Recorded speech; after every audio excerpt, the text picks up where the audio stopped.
Disclaimer: I am just a humble Genshin Impact fan. I do not own any of the rights to Genshin Impact, or any of the content within it, such as the lore books. Those specifically belong to Hoyoverse.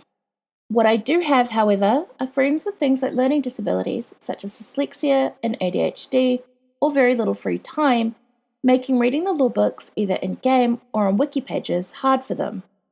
Our solution to these problems has been for me to make these recordings so that they can listen to them and still get to enjoy Genshin lore like the rest of us. I have chosen to upload these recordings to YouTube as a way of sharing them with other fans within the community who might be in similar situations. I am admittedly no voice actress, trained narrator, or video editor, but I have tried my best, so please be gentle with me. Therefore, without further ado, let's get into today's story. Records of the Gallant. A compilation of stories and legends of various knights errant in Liyue. Some of them have been told for a long time, but are still popular among the people. Volume 1. Found on a table at the Wanwen Bookhouse in Liyue Harbour. The Hermit. The stone forest of Julian Karst is a mysterious place engulfed in mist all year round. Myths and legends abound among the herb gatherers, telling of adepti and evil spirits. Once there was a herb seller named Liyue, who went to Julian Karst to investigate the distribution of medical herbs there. Unbeknownst to him, a group of brigands followed him into the mountains. They waited for cover of night, and when he let his guard down, they struck. He was knocked unconscious. The brigands grabbed his possessions, bound him from head to foot, and left him alone in the valley. Deep in the night, the herb seller finally awoke. He struggled against the ropes that bound him and cried out for help, but the vast mountains did not respond. The only sounds to be heard in the thick mountain forest, save for the echoes of his own pitiful wails, were the faint cries of the birds disturbed by them. Liyue sank into despair and sighed with sorrow. Just when he thought all hope was lost, a deep voice came rumbling through the mountains, cutting through the cries of nocturnal birds and the whistling of wind. "Arise."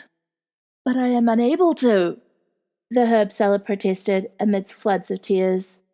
His cry frightened off a fox that was prowling in the night, but as he tensed his body once more against the ropes that bound him, he discovered they had completely loosened. The herb seller stood up.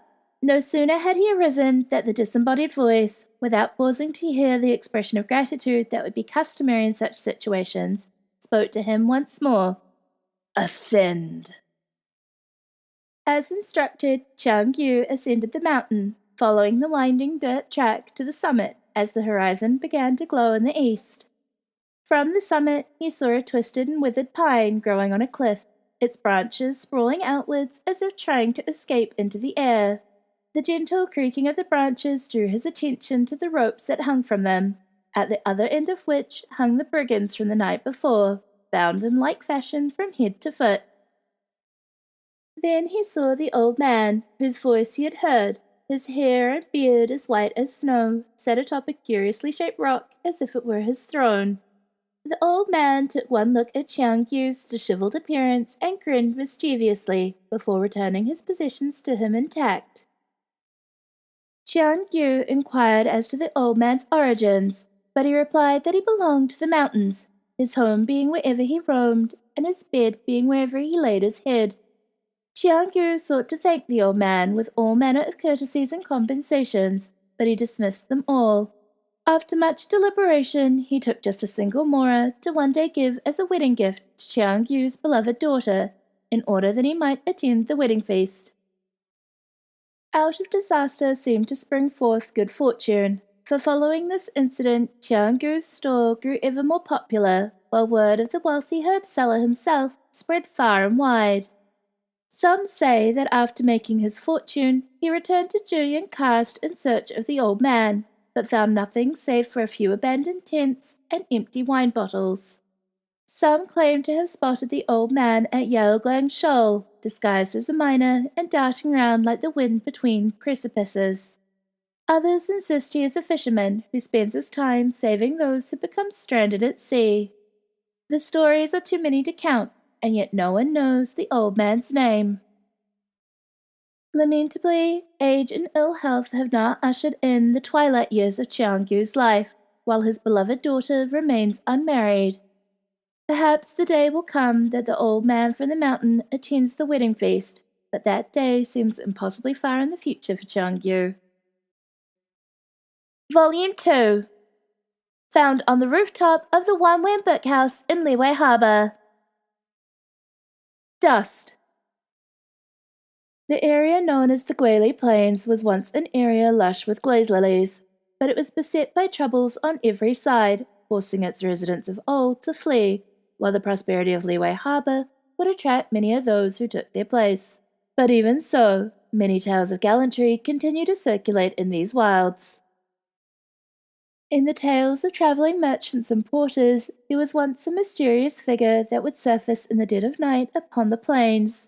It was a maiden in a long indigo robe, striding along the shallows of the Bishui River, the moon wrapping her face with silver light as the night wind carried her words up to the shimmering, sleepless stars.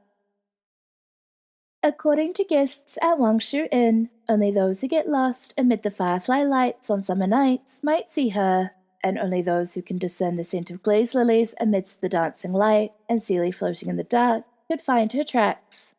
Some guessed that she might be a lost, illuminated beast, or a soul servant of some long-dead god gently mourning her master only at night, and some also believed her to simply be a gallant hero, like those who spurn civilization, hiding their real names. No one knows how her story began, but it ended with the tale of a certain hunter. But unlike the stories of those merchants, the hunter encountered her brandishing a sword against several perilous shadows under the merciless moonlight. After an elegant and sharp dance, the maiden was nowhere to be seen, with naught left but a pile of bloodied dust. The next day, some inquisitive citizens would discover the corpses of Millilith and land surveyors by the river. After this, no matter how many search parties the Ministry of Civil Affairs would send, no one saw that riverside maiden ever again. Perhaps that deadly dance was the fruit of some vendetta, or perhaps that woman had herself been some great brigand, or perhaps that matter does not require any rhyme or reason at all. Heroes are heroes after all, drawing their blades for reasons beyond common comprehension. But as the lights of Liyue Harbor consumed the deserted countryside villages day by day, this legend too would slowly disappear. Still, the legends hold that the riverbank that maiden had used to roam remains filled with blooming glaze lilies to this day. Other information.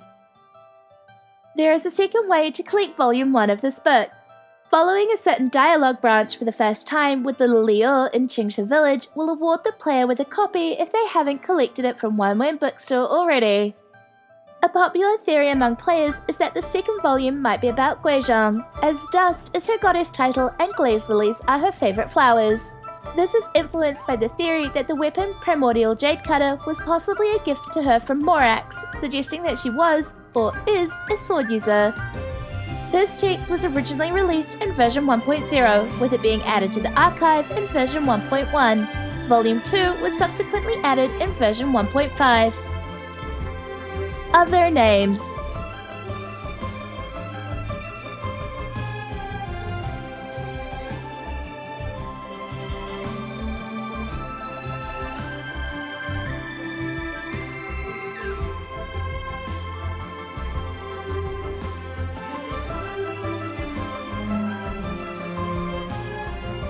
Sources.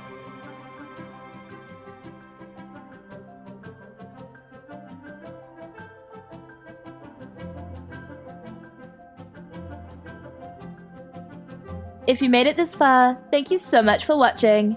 Ad Astra Abyssosque.